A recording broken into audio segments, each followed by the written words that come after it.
নমস্কার। শ্রদ্ধেয় শ্রী যুগল কিশোর মুখোপাধ্যায়ের লেখা the practice of the integral yoga এই অত্যন্ত প্রয়োজনীয় গুরুত্বপূর্ণ গ্রন্থের পাঠ এবং আলোচনার এই অনুষ্ঠান ওভারম্যান ফাউন্ডেশন আয়োজিত। যাঁরা এতে সমবেত হয়েছেন তাদের সকলকে আন্তরিক স্বাগত এবং শুভেচ্ছা জানাচ্ছি।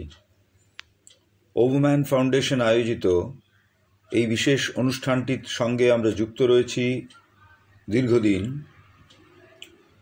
এই অতি প্রয়োজনীয় গ্রন্থখানি শ্রী অরবিন্দের পূর্ণযোগের পথে যারা নিজেদের স্থিত করতে চাইছেন তাদের বিশেষ সহায়ক এই গ্রন্থটি আমরা পাঠ করছি। বর্তমানে আমরা রয়েছি যে অংশে, সেটি হচ্ছে অন উইল পাওয়ার ইন সাধনা। এটি অষ্টাদশ অধ্যায়।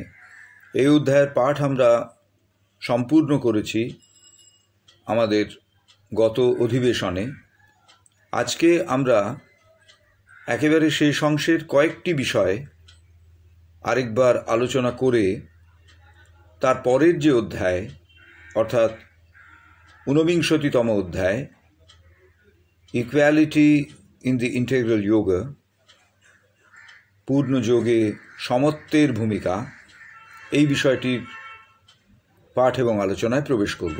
প্রথমে আমরা আজকে অন উইল পাওয়ার ইন সাধনা, অর্থাৎ পূর্ণযোগের সাধনার ক্ষেত্রে ইচ্ছা শক্তি, ব্যক্তি ইচ্ছা শক্তির ভূমিকা কী, নিজস্ব ইচ্ছা শক্তির ভূমিকা কী, সেই বিষয়ের আলোচনার একেবারে শেষের অংশের কয়েকটি বিষয় আরেকবার মনে করে নিয়ে পরবর্তী অধ্যায়ে প্রবেশ করব। আমরা গতদিনের আলোচনায় দেখেছিলাম যুগলদা বলছেন যে যেমন 8টি বিভিন্ন অভ্যাসের কথা তিনি বলেছেন, যেগুলির ওপরে ভিত্তি করে সাধক ঠিক যে ধরনের মানসিক স্থিতি, যে ধরনের ব্যবহারিকতার সঙ্গে যুক্ত থাকলে সেটি এই আন্তর ইচ্ছা শক্তির কার্যকরী প্রয়োগের সহায়ক হয়, সেই বিষয়গুলি নিশ্চিত করে। ওই 8টি যে নির্দেশ, সেই নির্দেশগুলোর ভেতর দিয়ে আমরা গেলে আমাদের ভেতরে তৈরি হয় সেই নির্ভুল একটা মানসিক এবং অভ্যাসগত বোধ বা অভ্যাসগত এবং মানসিক একটি স্থিতি, যা আমরা আমাদের এই ব্যক্তি ইচ্ছাকে পূর্ণযোগের ক্ষেত্রে কার্যকরীভাবে প্রয়োগ করার খুব সহায়ক হয়ে দাঁড়ায়। এরপরে আরেকটি গুরুত্বপূর্ণ বিষয় তিনি বলেছেন, সেটিকে বলছেন তিনি স্পেসিফিক প্রসিডিওর, অর্থাৎ বিশেষ পদ্ধতি। এই বিশেষ পদ্ধতি কি করে? আমরা ওই যে building up of the right attitude, অর্থাৎ ঠিক মতো নির্ভুল একটি মানসিক এবং ব্যবহারিক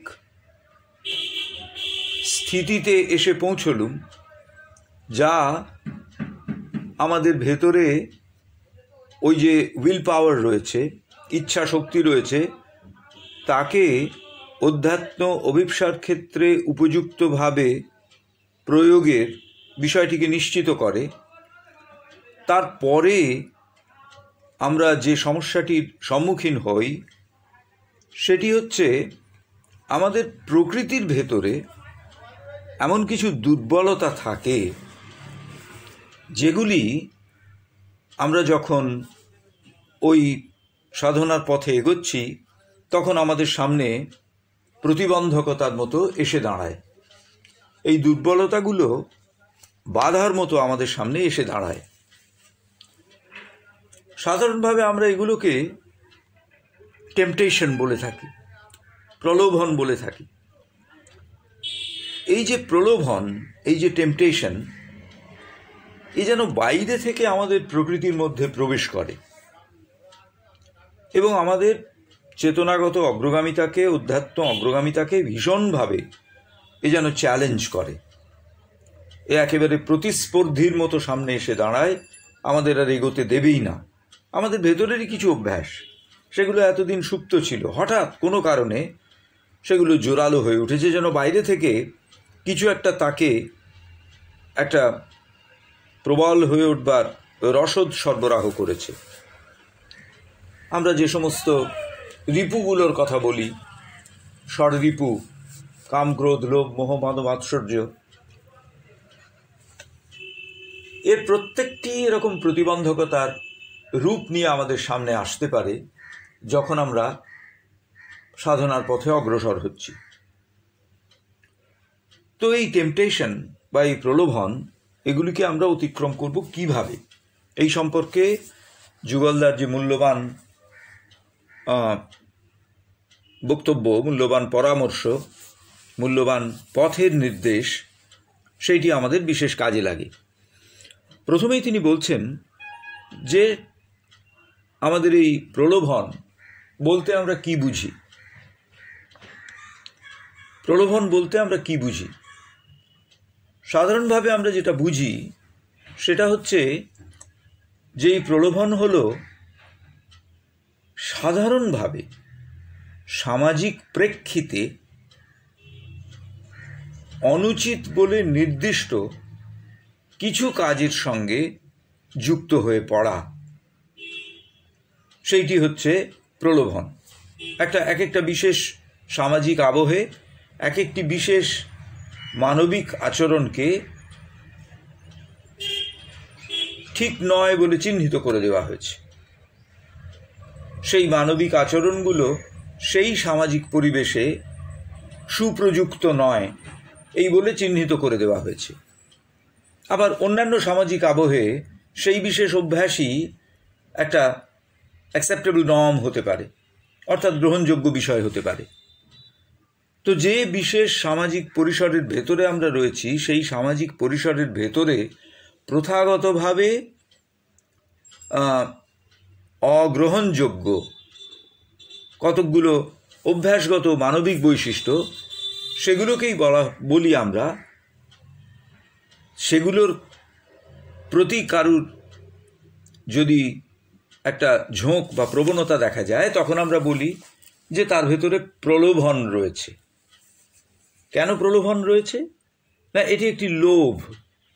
এই লোভকে সে সংবরণ করতে পারছে না, অতএব এটা একটা দোষাবহ বিষয়, এটা একটা নীতি বিগর্হিত বিষয়, অতএব এটি একটি টেম্পটেশন, এরকমভাবে আমরা সচরাচর বলে থাকি।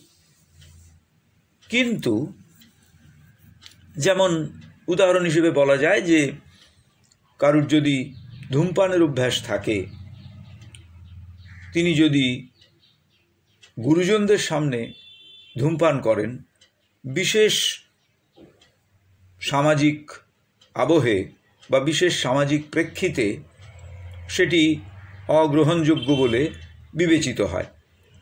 এবং এই রকম কোনো একটা অভ্যাস যদি কারুর ভেতরে খুব জোরালোভাবে এসে হাজির হয়, এইরকম একটা ব্যবহার যদি কারুর ভেতরে জোরালোভাবে এসে হাজির হয় যে তিনি কোনোভাবেই গুরুজন আছেন বলে তার ওই ধূমপানের অভ্যাসকে ত্যাগ করবেন না, এরকম একটা ব্যবহার যদি তার কাছ থেকে পাওয়া যায়, তাহলে আমরা বলি এটা হচ্ছে অনৈতিক আচরণ।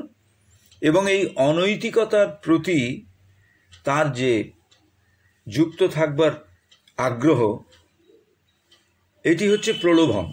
অর্থাৎ সেই মুহূর্তে ধূমপানের প্রলোভনকে তিনি ত্যাগ করতে পারছেন না, যতই সামাজিকভাবে সেই পরিসরের ভেতরে সেটি অগ্রহণযোগ্য বলে বিবেচিত হোক না কেন। আবার ভিন্ন সামাজিক প্রেক্ষিতে দেখা যায় বিভিন্ন বয়সের মানুষ একসঙ্গে বসেই ধূমপান বা যে কোনো নেশায় যুক্ত রয়েছেন, সেক্ষেত্রে সেই বিশেষ সামাজিক আবহে ওটি নীতি বিগর্হিত বলে বিবেচিত হয় না। অতএব এই রকম বিষয়কে বা এই রকমভাবে নির্বাচিত বিষয় হলেই সেটি যে প্রলোভনের পর্যায়ে পড়বে, মানে নীতি বিগর্হিত বিষয়ের প্রতি আকর্ষণ যে প্রলোভনের পর্যায়ে পড়বে তা নয়। অধ্যাত্ম ক্ষেত্রে সেরকম নয়। অধ্যাত্ম ক্ষেত্রে প্রলোভন বলতে আমরা বুঝে থাকি যেটি, তার একটু বৃহত্তর বা বলা যেতে পারে প্রসারিততর একটা প্রেক্ষিত রয়েছে। সেখানে যুগলদা বলছেন, যে কোনো ভাবনা, যে কোনো বোধ অথবা যে কোনো কাজ, তা যদি এমন না হয় বা তা যদি এমন হয় যাকে ঠিক অধ্যাত্ম পথের যাত্রীর প্রকৃতির সঙ্গে গ্রহণযোগ্য, প্রকৃতির ক্ষেত্রে গ্রহণযোগ্য বলে বিবেচিত হচ্ছে না, অ্যাপ্রোপ্রিয়েট বা সুইটেবল বলে বিবেচিত হচ্ছে না, সেই রকম সব কিছুই প্রলোভন হিসেবে চিহ্নিত হবার যোগ্য। বলছেন, any thought, feeling or act not behoving a sincere sadhak who wants to advance on the spiritual path will be deemed to be a temptation, even if the particular thought, feeling or action is not judged unethical by the society at large, or even considered noble and laudable by men of the world. পার্থিব জগতে যে সমস্ত বিষয়কে নীতি বিগর্হিত বলে চিহ্নিত করে দেওয়া হয়েছে, সেই সমস্ত বিষয়েও যদি অধ্যাত্ম প্রগতির ক্ষেত্রে সহায়ক বলে বিবেচিত হয়, তাহলে তার সঙ্গে যুক্ত ব্যক্তিকে কখনোই বলা যাবে না যে তিনি বিশেষ প্রলোভনের সঙ্গে যুক্ত হয়ে এই কাজটা করছেন, বা তখন সেই বিশেষ আচরণকে প্রলোভনগত বিষয় বলে নির্দিষ্ট করা যাবে না। আবার সামাজিক দিক থেকে গ্রহণযোগ্য, অথচ সেই মানুষটির অধ্যাত্ম প্রগতির ক্ষেত্রে প্রতিবন্ধক, এরকম বিষয়কেও গ্রহণযোগ্য বলে বিবেচনা করা যাবে না যখন আমরা অধ্যাত্ম পথের পথিক সেই সময়। দুটি বিষয় খুব ভীষণভাবে মনে রাখবার। যেমন উদাহরণ হিসেবে বলা যায়, আমাদের প্রাচীন পরম্পরার ক্ষেত্রে যেরকম আমরা দেখেছি যে কোনো একজন ঘনিষ্ঠ আত্মীয়ের মৃত্যু হলে সাধারণভাবে আমরা শোকে মুহ্যমান হয়ে পড়ি, এবং সামাজিক প্রেক্ষিতে এটাও দেখা যায় কেউ যদি এমন আচরণের সঙ্গে যুক্ত থাকেন যাকে আমরা প্রথাগতভাবে শোক প্রকাশের একটা পদ্ধতিগত আচরণ বলে ধরে নিয়েছি, তার সঙ্গে যদি তাদের যোগ না থাকে, তারা যদি তাদের আচরণে যদি সেরকম কিছু না পাওয়া যায়, তাহলে সামাজিক দিক থেকে আমাদের মনে হয় যে ইনি বোধহয় ঠিক নীতিগতভাবে ঠিক কাজ করছেন না। এত ঘনিষ্ঠ আত্মীয় একজন চলে গেলেন, অথচ এর ব্যবহারের ভেতরে অদ্ভুত নির্লিপ্তি। তো তাহলে সামাজিক দিক থেকে এটি হচ্ছে এমন একটা বিষয় যাকে স্বীকৃতি দেওয়া যায় না। কিন্তু অধ্যাত্ম ক্ষেত্রে, তার অধ্যাত্ম প্রগতির ক্ষেত্রে যদি এই বিশেষ নির্লিপ্তি সহায়ক হয়ে থাকে, যদি এটি আরোপিত না হয়, ভেতর থেকেই যদি তাঁর এই নির্লিপ্তিতে তিনি পৌঁছে থাকেন, তাহলে নিঃসন্দেহে সেটি অগ্রগামিতার একটা অন্যতম প্রধান লক্ষণ। তাই বলছেন আমাদের চেতনার ভেতরে যত অকিঞ্চিৎকরই হোক না কেন, একেবারে বাইরের দিক থেকে তার কোনো গুরুত্ব নেই বলে মনে হয়, কিন্তু তবু সেটি গুরুত্বপূর্ণ, সেই বিশেষ অভ্যাস, যদি সেটি আমাদের ভেতরে অন্তরাত্মার জাগরণের সহায়ক হয়। The soul criterion is spiritual. যতক্ষণ পর্যন্ত সেটি স্পিরিচুয়াল প্রোগ্রেস, অধ্যাত্ম অগ্রগতির সহায়ক হচ্ছে, ততক্ষণ পর্যন্ত কোনোভাবেই তাকে প্রলোভন বলে চিহ্নিত করা যাবে না। Our soul criterion is spiritual, and anything, however innocuous, if it does not actively help in the growth of the spirit, is to be judged as a temptation and has to be rejected. ঠিক উল্টো দিক থেকে, যেমন খুব অকিঞ্চিতকর ব্যবহারগত বিষয়, যাকে আমরা অধ্যাত্ম প্রগতির পথে লাগাতে পারছি, কাজে লাগাতে পারছি, সেই বিষয়টি যেমন অত্যন্ত গুরুত্বপূর্ণ, সেই রকম অত্যন্ত অকিঞ্চিতকর বিষয়, সেটি যদি সামান্য হলেও অধ্যাত্ম প্রগতির পথের প্রতিবন্ধক হয়ে দাঁড়ায়, তাহলে তাকেও আমরা কোনোভাবেই গ্রহণ করব না, এবং তাকেও আমরা টেম্পটেশন বা প্রলোভন হিসেবে ধরব, যেহেতু তার থেকে আমরা সরে আসতে পারছি না।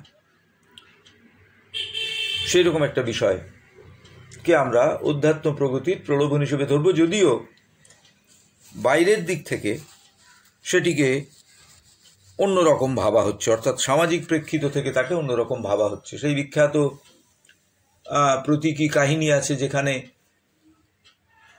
এক চোরকে তাড়া করেছে, সে চুরি করে নিয়ে পালাচ্ছিল, তাকে তাড়া করেছে একদল মানুষ। সে পালাতে পালাতে একটি অরণ্যের ভেতর প্রবেশ করেছে, এবং অরণ্যের ভেতরে নানান একামেকা রাস্তা দিয়ে যাচ্ছে, শুনতে পাচ্ছে পেছনে তাকে তাড়া করে আসছে যে দল তার পশ্চাৎ ধাবন করছে তারা। এমতো সময় সে দেখল যে একটি ছোট্ট কুটিরের সামনে ধুনি জ্বালিয়ে এক সাধু বাবা বসে সাধনা করছেন। চোর গিয়ে সেই সাধু বাবাকে বলল যে আমার প্রাণ বাঁচান আপনি, কারণ আমার পেছনে এইরকম লোকজন তাড়া করে আসছে, যদি ধরতে পারে তাহলে আমাকে একেবারে প্রায় মেরেই ফেলবে, এরকম অবস্থা। সাধু বাবা তখন ইশারায় ওই কুটিরের দরজাটি দেখিয়ে দিলেন। সে ওই কুটিরের ভেতরে আত্মগোপন করে রইল। এইবারে কিছুক্ষণের মধ্যেই সেই যে দল তাড়া করে আসছিল, তারা খুঁজতে খুঁজতে সেখানে এসে পৌঁছেছে। এসে সাধু বাবাকে জিজ্ঞেস করছে যে আপনি কি এখানে কোনো একজন মানুষকে পালিয়ে যেতে দেখেছেন চুরির জিনিসপত্র নিয়ে? সাধু বাবা বললেন, না, আমি তো এখানে অনেকক্ষণই বসে আছি, এরকম কেউ আসেনি তো। বললে, আপনি তো চোখ বুজিয়ে ধ্যান করছিলেন, সে আপনার ঘরের দরজা খুলে তার ভেতরে ঢুকে যায়নি তো? সাধু বাবা বললেন, না না, তাহলে তো আমি দেখতে পেতাম তাকে। আমার ঘরের দরজা খুলে ঢুকতে গেলে আমাকে টপকেই তাকে যেতে হবে, আমাকে অতিক্রম করেই তাকে যেতে হবে, আমার পাশ দিয়েই তাকে যেতে হবে, সেক্ষেত্রে আমার ধ্যান ভঙ্গ হবে, আমি তাকে বুঝতে পারতাম। তোমরা দরকার হলে খুঁজে দেখতে পারো ঘরের ভেতরে। তো যারা এসেছিলেন তারা ভাবলেন যে সাধু যখন তখন নিশ্চয়ই ঠিক কথা বলছেন, তারা আর ঘরের ভেতরে না খুঁজে চলে গেলেন। চলে যাওয়ার পর এই সমস্ত সংলাপ ওই চোরটি ভেতর থেকে শুনেছিল। চলে যাওয়ার পর সে বাইরে এসে বলল, আমার একটা ধন্দ এখনো কাটছে না। তো সাধু বাবা তাকে জিজ্ঞেস করলেন, কি ধন্দ? সে বলল, এই যে আপনি যেভাবে আমার প্রাণ রক্ষা করলেন, এটা তো আপনি মিথ্যা কথা বলেছেন, অর্থাৎ একটি অনৈতিক কাজ। আপনার এই মিথ্যাচরণ কি আপনার সাধনার সঙ্গে খুব সঙ্গতিপূর্ণ বলে মনে করেন আপনি? সাধু বাবা তখন মৃদু হেসে যে উত্তরটি দিয়েছিলেন, সেটির মধ্যে এই যে কথাটি যুগলদার কাছ থেকে আমরা জানতে পারলাম, তার একেবারে সার সত্যটি নিহিত আছে। সাধু বাবা বললেন যে সত্য কোনো একটি নির্দিষ্ট বিষয় বা একটি নির্দিষ্ট স্তরে আবদ্ধ বিষয় নয়, সত্যের নানান রকম ব্যঞ্জনা হয়। এক্ষেত্রে আমি যে কথাটি বলেছি সেটি বাইরের দিক থেকে, সামাজিক দিক থেকে দেখলে নিঃসন্দেহে অসত্য। তুমি ঘরের ভেতরে ছিলে, তা সত্ত্বেও আমি বলেছি যে না, ভেতরে কেউ যায়নি। তোমাকে আমি দেখেছি, তা সত্ত্বেও আমি বলেছি না, এরকম কাউকে আমি দেখিনি। কিন্তু এর ভেতরে যে বৃহত্তর সত্য রয়েছে সেটি হচ্ছে একজন মানুষের প্রাণ রক্ষা। একজন মানুষের প্রাণ রক্ষা করলে কি হয় না, তার ভেতরের যে সত্তা নানান কারণে অধ্যাত্ম অভিমুখীনতার যে জোরালো পথ সেইটি নিতে পারেনি, তা সে নেবার একটা সম্ভাবনা তৈরি হয়। সেই জন্যে এক্ষেত্রে মানুষের প্রাণ রক্ষা বৃহত্তর সত্য, সেইটির সঙ্গে আমি যুক্ত রয়েছি। এই কথাটি শুনে চোরের ভেতরে একটা পরিবর্তন হলো। সে তখন সাধু বাবাকে প্রণাম করে বলল যে তাহলে আপনি আমাকে আপনার শিষ্যত্ব প্রদান করুন। তো এটা একটি প্রতীকী গল্প। এর ভেতর দিয়ে বোঝা যায় যে বাইরের দিক থেকে আমরা যাকে টেম্পটেশন বলি, বাইরের দিক থেকে আমরা যাকে প্রলোভন বলি, যেমন সদা সত্য কথা বলিবে, এই সত্য কথার প্রপার কোনোটেশন, প্রকৃত ব্যঞ্জনা, সেইটিতে না পৌঁছে যদি আমরা আপতিক দিক থেকে একরকম আচরণের সঙ্গে যুক্ত থাকি এবং সেই আচরণের ব্যত্যয় ঘটলেই তাকে আমরা বলি প্রলোভন, সেটি কিন্তু অধ্যাত্ম প্রগতির ক্ষেত্রে চলে না। এইটি হচ্ছে বিশেষ বিষয়, যেটিকে আমার মনে হয়েছিল, আমরা গতদিন আলোচনা করেছি, তা সত্ত্বেও আমার মনে হয়েছিল আজকে আরেকবার এই বিষয়টি আলোচনার ভেতরে আনার প্রয়োজন রয়েছে। এক্ষেত্রে যুগলদা উদ্ধার করেছেন মায়ের কোয়েশ্চেন আনসারের একটি অংশ, যেখানে মা বলছেন যে পূর্ণযোগের ক্ষেত্রে একটি পূর্ণ জীবনের প্রয়োজন, অর্থাৎ জীবনের ভেতরে পূর্ণতা প্রতিষ্ঠা, একেবারে উচ্চতম সূক্ষ্মতম বোধ থেকে নিম্নতম জড়তম বোধ পর্যন্ত এই যে সমস্ত স্তর মিলে একটি জীবন তৈরি হয়েছে, সেই প্রত্যেকটি স্তরে রূপান্তর এবং দিব্যায়ন ঘটিয়ে তুলতে হবে। প্রত্যেকটি স্তরকে তার জড়ত্ব, তার পার্থিবতা, তার যে অবস্থাতে সে রয়েছে তার থেকে তাকে রূপান্তরিত করতে হবে এবং করে তাকে দিব্যায়িত করতে হবে। সেইটি হচ্ছে মূল কথা। শুধুমাত্র আমি যখন মায়ের সামনে বসছি, মায়ের সামনে বসে যাকে আমরা ধ্যান বলেছি, সেই রকম একটা অভ্যাসের সঙ্গে যুক্ত রয়েছি, যখন আমরা মা শ্রী অরবিন্দের বই পড়ছি, অথবা তাঁদের কথাবার্তা শুনছি, অথবা তাঁদের সম্পর্কে কোথাও আলোচনা হচ্ছে তখন শুনছি, তখনই আমি আলোর দিকে উন্মুক্ত রয়েছি, তাকে ডাকছি। কিন্তু তারপরে যখন আমি বেরিয়ে যাচ্ছি, পথে বেরোচ্ছি, বন্ধুদের সঙ্গে কথা বলছি, বিভিন্ন প্রাত্যহিক দৈনন্দিন কাজকর্মের সঙ্গে যুক্ত থাকছি, পেশাগত কাজের সঙ্গে যুক্ত থাকছি, তখন আমি আর ওই ভগবানের দিকে উন্মুক্ত নই, এই রকমটা ভাবলে কোনো দিনই পূর্ণযোগের পথে অগ্রগামিতা সম্ভব হবে না।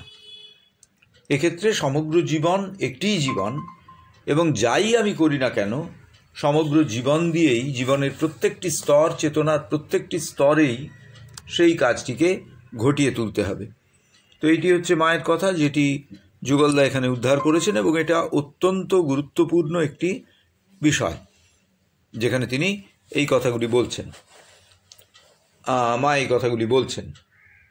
When I am meditating, reading philosophy, or listening to these conversations, I'll be in this condition of an opening towards the light and call for it. But when I go out to walk or see friends, I can allow myself to forget all about it.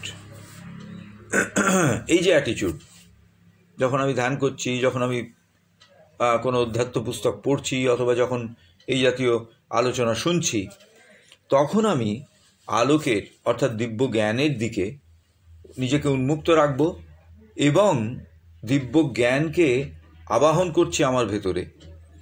অথচ আমি যখন বাজারে যাচ্ছি, দোকানে যাচ্ছি, রাস্তায় হাঁটছি, বিভিন্ন কাজের সঙ্গে যুক্ত থাকছি, তখন আর ওই বোধটি আমাদের ভেতরে নেই। এটি কিন্তু একেবারেই পূর্ণযোগের ক্ষেত্রে চলবে না। যে কথা হচ্ছিল আগে, যে অতএব আমাদের জানতে হবে what to do and what not to do. কে সেটা ঠিক ঠিক জানেন না। যুগলদা বলছেন, the aspirant is face to face with the weakness of his nature. প্রকৃতির যে দুর্বলতা, তার মুখোমুখি দাঁড়াচ্ছেন একজন। এটা আমরা বুঝতে পারি। আমাদের প্রকৃতির দুর্বলতাকে আমরা স্বীকার করি না বটে, কিন্তু আমরা বুঝতে পারি। বলছেন যে এমন নয় যে এরকম একটা পরিস্থিতিতে কি করব কি করব না সেই সিদ্ধান্ত নিতে আমাদের অসুবিধে হচ্ছে। অর্থাৎ এরকম একটি পরিস্থিতিতে ইতকর্তব্য নির্বাচনে আমাদের অসুবিধে হচ্ছে তা নয়, এটা আমরা পরিষ্কার জানি। যেমন কোনো একটি বিশেষ অভ্যাসের প্রতি আমাদের আসক্তি, ধরে নেওয়া যাক খাওয়ার প্রতি আমাদের আসক্তি, ধরে নেওয়া যাক বিশেষ নেশার প্রতি আমাদের আসক্তি, ধরে নেওয়া যাক কোনো বিশেষ মানুষের প্রতি আমার আসক্তি, এগুলো যে অধ্যাত্ম প্রগতির ক্ষেত্রে অন্তরায় স্বরূপ, এটা আমরা যে জানি না তা নয়, আমরা খুব পরিষ্কার নিশ্চিতভাবে জানি। কিন্তু কোনো না কোনো কারণের জন্যে আমাদের ভেতরে একটা প্রলোভন জাগে ওই বিশেষ খাদ্যের প্রতি, ওই বিশেষ নেশার দ্রব্যের প্রতি, ওই বিশেষ মানুষটির প্রতি। এবং আমরা এটাও জানি যে এই ধরনের প্রলোভন, এই ধরনের যুক্ত থাকার যে প্রয়াস, এটি ঠিক নয়। কিন্তু কোনো একটা কিছু আমাদের ভেতর থেকে কিছুতেই এই জায়গা থেকে সরে আসতে দেয় না। যুগলদাকে অন্য দিক থেকে বললেন যে আমাদের ভেতরে সেই ইচ্ছা শক্তির জোর নেই, যে জোর থাকলে আমরা এই ধরনের কাজ থেকে বিরত হতে পারি, জেনেও যে এই কাজটি আধ্যাত্মিক অগ্রগামিতার সহায়ক নয়। অতএব এই বিষয়টি বিশেষভাবে উল্লেখযোগ্য যে সাধক জানেন যে পথ তাকে নিতে হবে, সাধক জানেন যে আচরণের সঙ্গে তাকে যুক্ত থাকতে হবে, কিন্তু সেগুলো তিনি তার ব্যবহারিক জীবনে প্রয়োগ করতে পারেন না, কিছুতেই তিনি প্রয়োগ করতে পারেন না। এবং এর থেকে বেরিয়ে আসবার জন্যে কি প্রয়োজন? যুগলদা বলছেন, he must intensify his fighting will and with its help resist and reject the temptation at hand. Intensify his fighting will. আমাদের ভেতরে প্রাণের একটি শক্তি ইচ্ছা শক্তি হিসেবে ক্রিয়াশীল। এই যে প্রাণের ভেতরের শক্তি যেটি ইচ্ছা শক্তি হিসেবে ক্রিয়াশীল, এটি ততটা জোরালো নয়, এর ভেতরে যুদ্ধের মনোভাব নেই। এই ফাইটিং কথাটি খুব ইন্টারেস্টিং। যুদ্ধ মানেই তো হচ্ছে একটা বিরুদ্ধতার ব্যাপার, এবং এই বিরুদ্ধতার ভিত্তিতে পরস্পরের প্রতি শত্রু ভাবাপন্নতা। আমার এবং আরেকজনের ভেতরে বিরুদ্ধতা আছে, আমি যে চাইছি ও সেটা চাইছে না, ও যেটা চাইছে আমি সেটা চাইছি না। এই বিরুদ্ধতার ভিত্তিতে প্রথম ওই অসুবিধাটা তৈরি হয়, অর্থাৎ প্রথম যুদ্ধের বিষয়টি তৈরি হয় এই বিরুদ্ধতার উপর নির্ভর করে। এটি যুদ্ধে গিয়ে পৌঁছয় কখন? যখন এই পারস্পরিক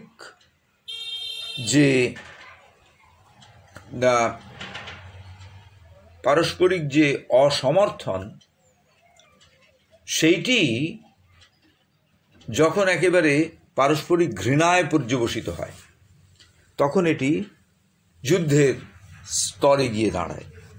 এখানে কিন্তু ফাইটিং উইল বা ফাইটের আরেকটি দিক থেকে বিচার করে এই জায়গায় যুগলদা পৌঁছচ্ছেন। ফাইটে যেমন পারস্পরিক ঘৃণার ব্যাপার থাকে, সেটি ফাইটের একটি দিক। ফাইট বা যুদ্ধের আরেকটি দিক হচ্ছে বিজয়ের ইচ্ছা। অর্থাৎ যুদ্ধের মূল কথা হচ্ছে জয় করব, এই জন্যে মূলত যুদ্ধের একটা বড় ভূমিকা থাকে। অতএব আমি জয় করব, এই ভূমিকাটা মূল। জয় করবার যে আন্তঃপ্রেরণা, সেইটি তৈরি হয় সাধারণভাবে পারস্পরিক ঘৃণা, প্রথমে অসমর্থন, তারপরে ঘৃণার ভেতর দিয়ে। পূর্ণযোগের ক্ষেত্রে ওই জয় করবার ইচ্ছাটিই মূল, এবং সেই জয়ের ইচ্ছাতে আমরা পৌঁছই কিভাবে না, ওই যে পারস্পরিক যে অসমর্থন তার ঊর্ধ্বে গিয়ে, যতক্ষণ পর্যন্ত আমরা পারস্পরিক অসমর্থনের স্তরে আছি ততক্ষণ পর্যন্ত আরেকজনকে, তার আচরণকে, তার সিদ্ধান্তকে আমি যে সমর্থন করছি না, এই বিষয়টি প্রধান হয়ে দাঁড়ায়।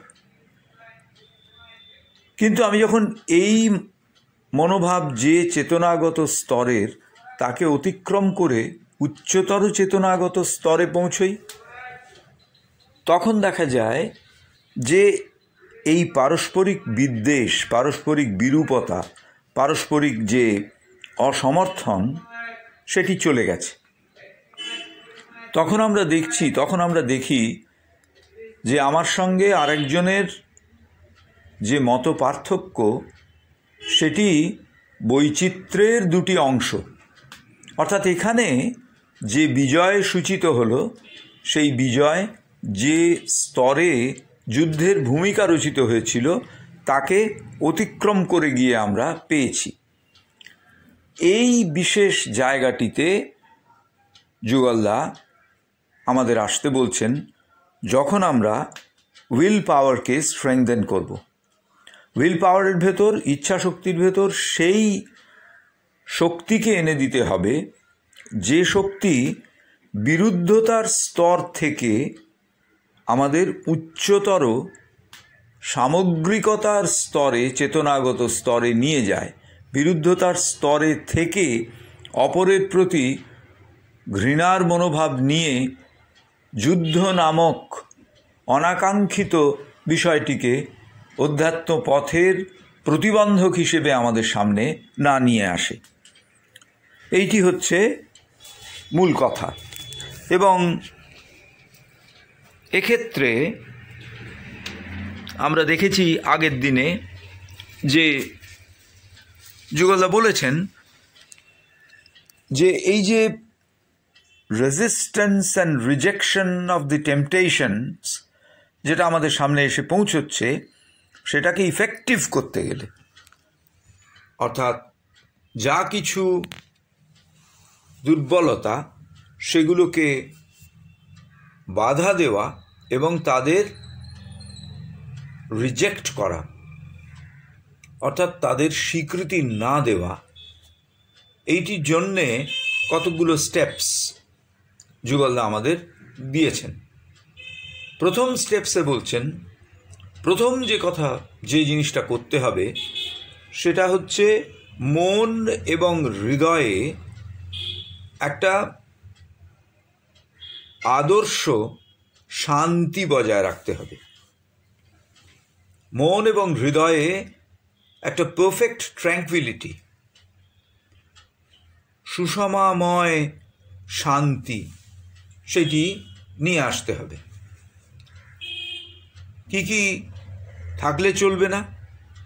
কোনো আলোড়ন বা কোনো উত্তেজনা, কোনো ভয় বা কোনো অনাগত বিষয় সম্পর্কে আশঙ্কা, যা এসে গেছে সেই পরিস্থিতিকে ভয় পাওয়া, অথবা যা আসতে পারে সেই পরিস্থিতিকে ভয় পাওয়া, এবং ব্যক্তি ইচ্ছার নিয়ত পরামর্শ, প্রায় ফিসফিস করে, বাইরে থেকে শোনা যায় না, ব্যক্তি ইচ্ছার নিয়ত পরামর্শ, এই তিনটে বিষয় মূলত,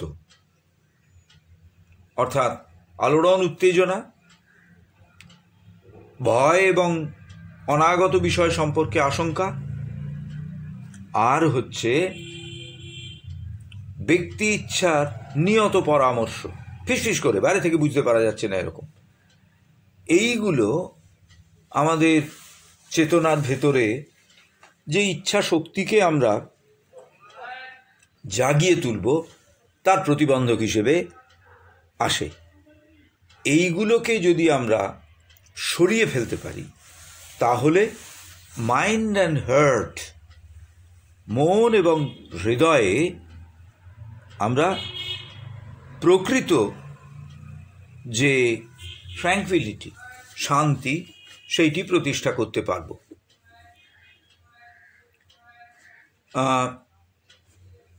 বলছেন, an absolute calm is the very first necessity. প্রথম প্রয়োজন হচ্ছে চূড়ান্ত, চরম, পরম শান্তি। দ্বিতীয় বলছেন, যখন আমাদের চেতনার ভেতরে এই অবিচল প্রশান্তি প্রতিষ্ঠিত হলো, তখন সাধক কি করবেন না, একেবারে সন্ধানী আলো নিয়ে নেমে পড়বেন। কোথায় নেমে পড়বেন? তার অন্তরের গভীরে, চেতনার গভীরে সন্ধানী আলো নিয়ে নেমে পড়বেন। কেন না, নির্দিষ্ট করে চিনে নেবার জন্যে তার ভেতরে কি কি আছে। তার ভেতরে আছে, যুগলদা বলছেন, খুব বিশেষ পছন্দ এবং বিশেষ বিদ্বেষ বা বিরোধিতা, এই দুটিই রয়েছে। একদিকে যেমন রয়েছে অন্তরে, যদি আমরা সন্ধান চালাই তাহলে আমরা দেখব সেখানে রয়েছে প্রেফারেন্সেস, অর্থাৎ নানান রকম আমার পছন্দের বিষয়। আর রয়েছে অ্যান্টিপ্যাথিস, বিদ্বেষ বা বিরোধিতা, লুকিয়ে রয়েছে কিন্তু সেগুলো সব রয়েছে। তো এই যে পক্ষপাত, আমার ভেতরে কিছু দাবি তৈরি হচ্ছে, কিছু কামনা তৈরি হচ্ছে, এবং একই সঙ্গে আবার কিছু কিছু বিষয় থেকে সরে আসার একটা ভাব তৈরি হচ্ছে। এই প্রেফারেন্সিয়াল ডিজায়ার্স অ্যান্ড শ্রিঙ্কিংস, এই দুটো আমাদের ভেতরকার সমস্ত রকম প্রাণশক্তিকে যেন শুষে নিচ্ছে। প্রাণের স্তরে যে ইচ্ছা শক্তি, তাকে যেন শুষে নিচ্ছে। অতএব যুগলদা বলছেন, যত রকম পছন্দ বা ঝোঁক এবং যত রকম অপছন্দ বা বিদ্বেষ, বিরোধিতা আমাদের রয়েছে, সেগুলো যাতে মন এবং হৃদয়কে স্পর্শ না করে, সেই জন্য তাদের থেকে বেরোতে হবে। এবং সে জায়গায় কি তৈরি হবে? যুগলদা বলছেন, a neutral blank created there so that the will of the sadhak may be enabled to act without any drag from behind. এমন একটা নিউট্রাল, এমন একটা যাকে বলা যায় পক্ষপাতহীন পরিসর তৈরি হয়েছে, যে সাধক কোনোই পেছন দিক থেকে ইনফ্লুয়েন্স ফিল করবেন না। চতুর্দিক শান্ত হয়ে গেছে এবং আমার যে প্রেফারেন্স, পছন্দ অপছন্দ, সেটি চলে গেছে। তৃতীয় স্তরে বলছেন, সাধক তার সামনে লক্ষ্যকে খুব স্পষ্টভাবে তুলে ধরবেন। আমি কোথায় যেতে চাইছি, লক্ষ্যটা খুব স্পষ্ট। অস্পষ্ট লক্ষ্য হলে চলবে না। লক্ষ্য কিছু নেই, শুধুমাত্র বাইরের আঙ্গিকের একটা প্রলোভনে আমরা চলে এসেছি, এটা হলে চলবে না। বাহ, কি সুন্দর পরিষ্কার পরিচ্ছন্ন আশ্রম, ডাইনিং রুমটি বড় ভালো, ইত্যাদি কারণে আমরা শ্রী অরবিন্দের প্রতি, মা এবং শ্রী অরবিন্দের প্রতি আকৃষ্ট হয়েছি। না, তাহলে চলবে না। রিয়েল গোল ইন লাইফ, জীবনে সত্যিকারের লক্ষ্য, সেটি ওই চাকচিক্যপূর্ণ একটি আশ্রম নয়। জীবনে সত্যিকারের লক্ষ্য তাকে খুব পরিষ্কার করে বুঝে নিতে হবে। জীবনের লক্ষ্য কি না মাকে পাওয়া, জীবনের লক্ষ্য কি না সম্পূর্ণরূপে সমর্পণ করে দেওয়ার মধ্যে দিয়ে মায়ের সঙ্গে মিলিত হওয়া, এটি জীবনের লক্ষ্য। এবং এটি এই জীবনে আমাদের এই ব্যবহারিকতার মধ্যে পেতে হবে। পূর্ণযোগের সাধকের ক্ষেত্রে এইটি লক্ষ্য, মাই একমাত্র গন্তব্য। অর্থাৎ আমাদের ভেতরে যেন একটা সুনির্দিষ্ট এবং কোনো রকমের ইতস্তত ভাব না থাকা এইরকম একটি ধারণা তৈরি হবে এবং এইরকম একটি গোল, লক্ষ্য তৈরি হবে। যত পরিষ্কার, যত সুনির্দিষ্ট এই ধারণাটি হবে, তত আমাদের ভেতরে একটা উপলব্ধি জাগবার সুযোগ ঘটবে। কিসের উপলব্ধি? টু রিচ দ্য গোল, ওই লক্ষ্যে পৌঁছবার উপলব্ধি। এবং যত এই উপলব্ধির জাগরণের জন্যে যত বেশি শক্তিশালী এবং একান্ত করে তুলতে পারব আমাদের ইচ্ছা শক্তিকে, তত কি হবে না যত নেগেটিভ আর্জ, নগর্থক ভাবনা চিন্তা, নগর্থক প্রেরণা, সেগুলো সব সরে গিয়ে সদর্থকতাকে জায়গা করে দেবে। চতুর্থ স্তরে বলছেন যে একটা ট্রিক, একটা কৌশল রয়েছে। কীরকম কৌশল? না যখনই আমরা কোনো একটা প্রতিবন্ধকতার সম্মুখীন হচ্ছি, আমাদের অভ্যাসগত প্রলোভনের প্রতি আকৃষ্ট হয়ে পড়ার ভেতর দিয়ে, তখনই যে বিষয়টা আমার কাছে আসার জন্যে, যে বিষয়টাকে আমি ছাড়তে চাইছি, সেই বিষয়ের ম্যাগনিচিউড যতটা, সেটা যতটা বড়, তার থেকে অনেক বেশি বড়, অনেক বেশি জোরালো, অনেক বেশি শক্তিশালী, অনেক বেশি ক্ষতিকর হিসেবে সেটিকে ভাবা। তাতে আমাদের ভেতরে তাকে ড্রাইভিং অ্যাওয়ে, সরিয়ে দেবার শক্তি আরও জোরালো হয়ে পড়বে। বলছেন যে one of the most effective tricks applied by the invading temptation is to create a blinding deception in the sadhak's mind and heart by inflating the temptation's worth, importance and suggestion far beyond its actual measure. যতটা প্রভাব ফেলবার কথা তার থেকে অনেক বেশি প্রভাব নিয়ে সে আসে।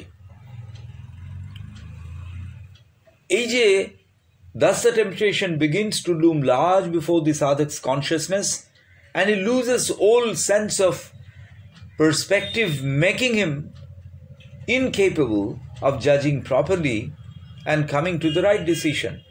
সামান্য বিষয়ে এত বড় চেহারা নিয়ে এলো যে আমার ভেতরের সব কিছু ওলট পালট হয়ে গেল, আমি কিছুতেই আর আমাকে ধরে রাখতে পারলুম না।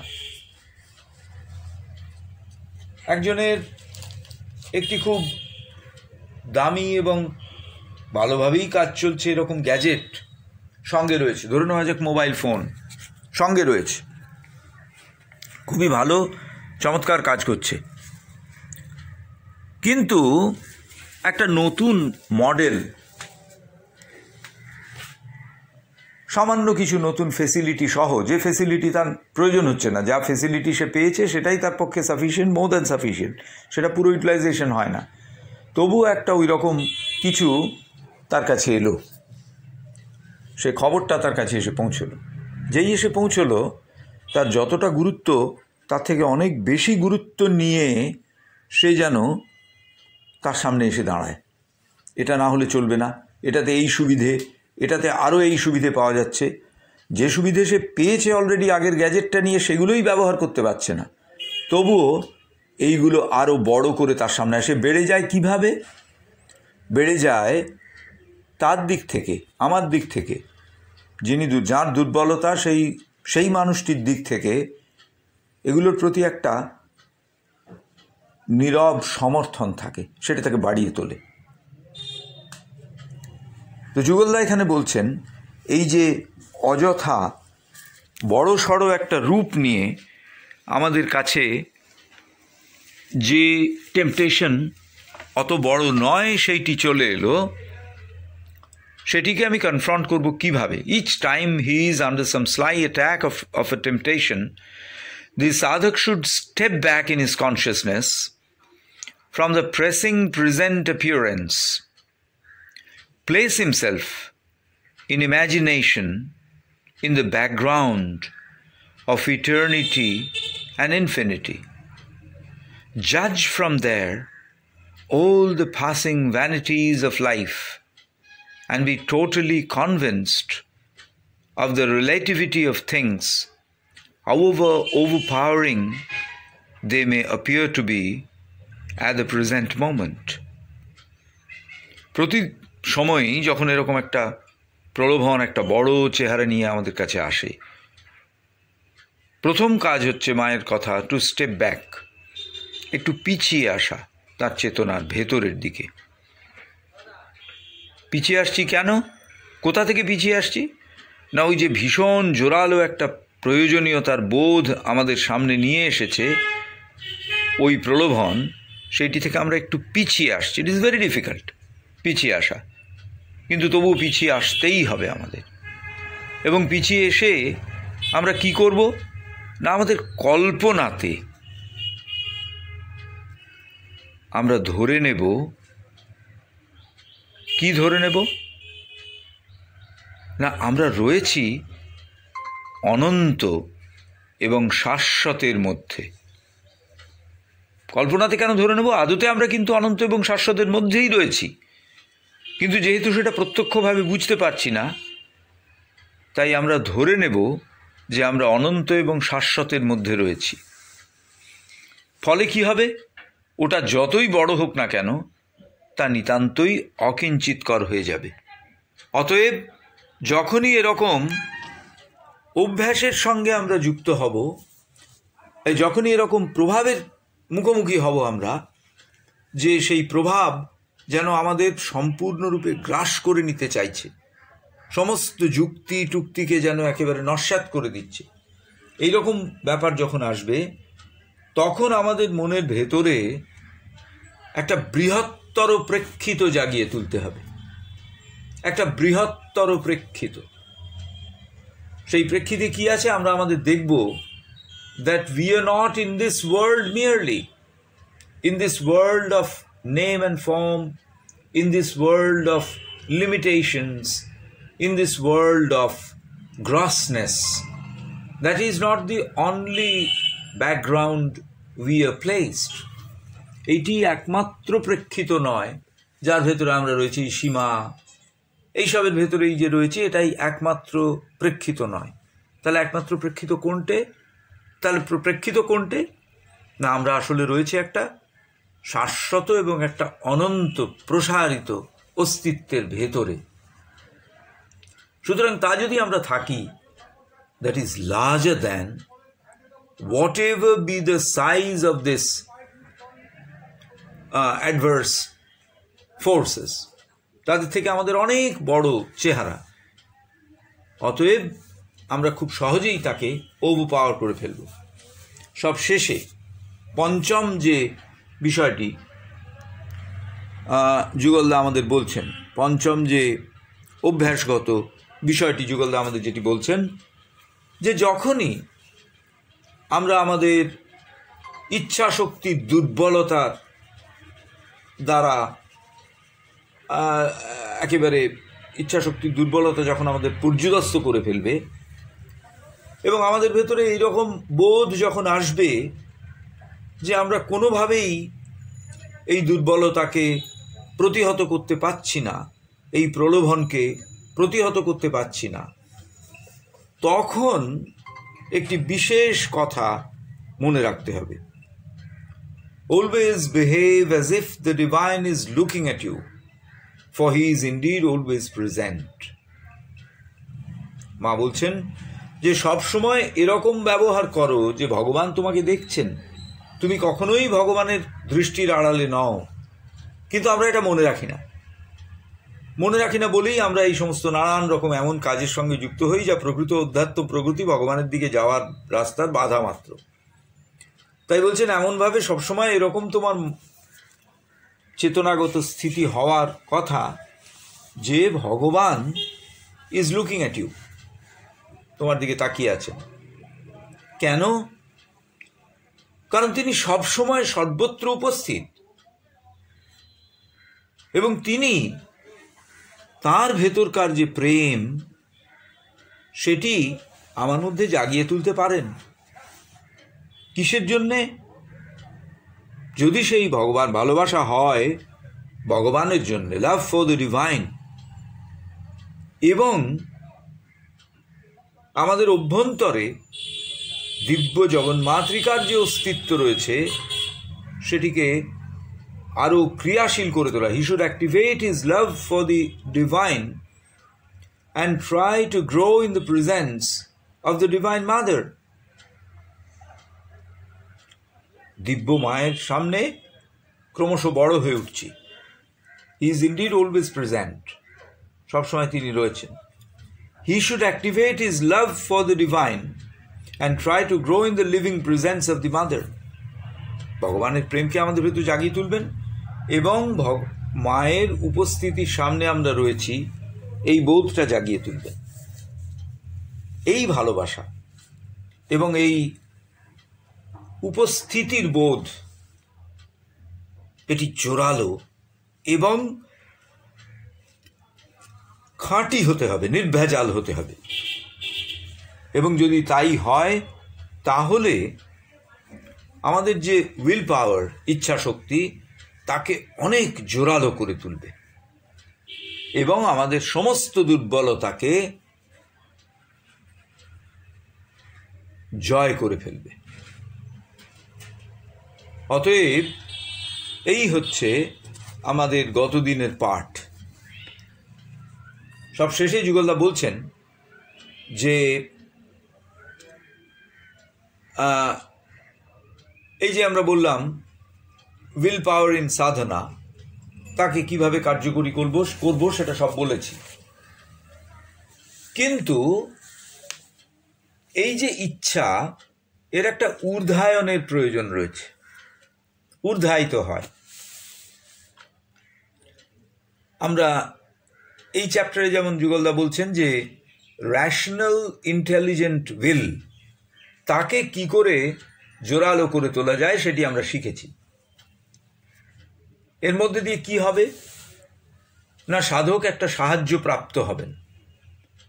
কিসের সাহায্য?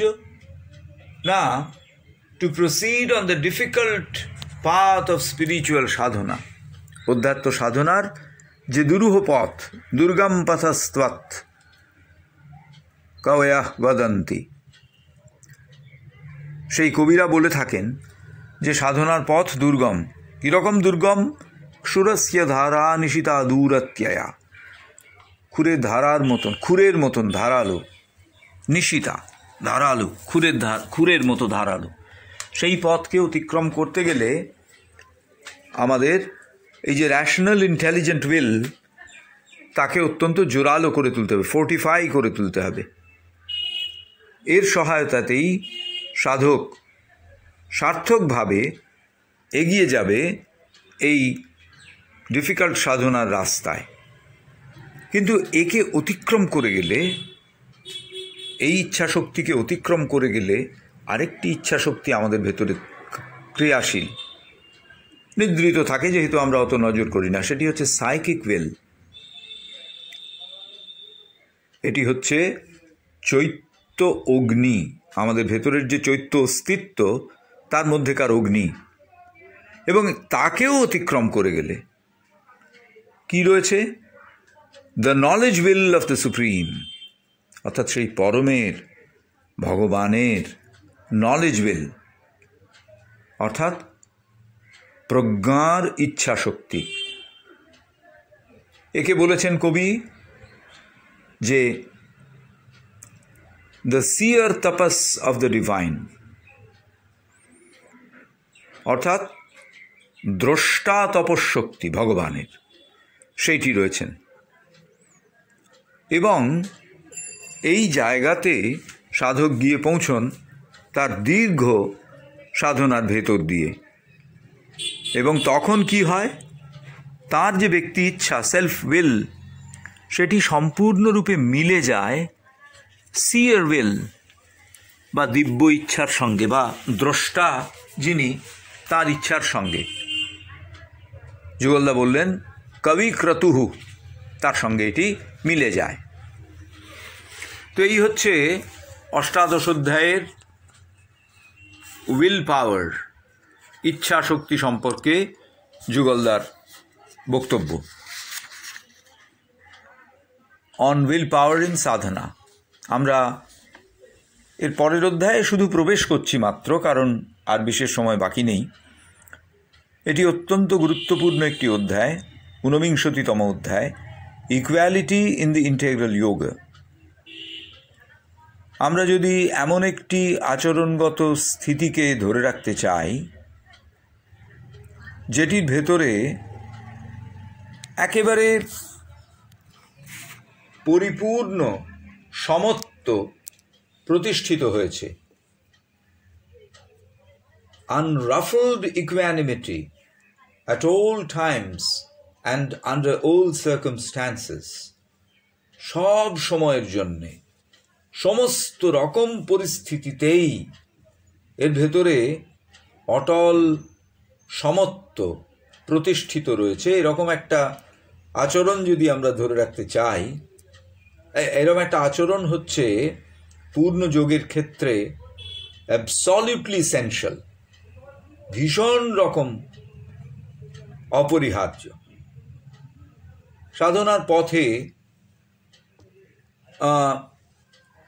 কীরকম সাধনা না, যে সাধনার ভেতরে রয়েছে যাকে বলা যায় সন্ন্যাসের ত্যাগ, অ্যাসেটিক রিনাউন্সিয়েটরি স্পিরিচুয়ালিটি, যে অধ্যাত্ম সাধনার ভেতরে রয়েছে সন্ন্যাস অর্থাৎ ত্যাগ,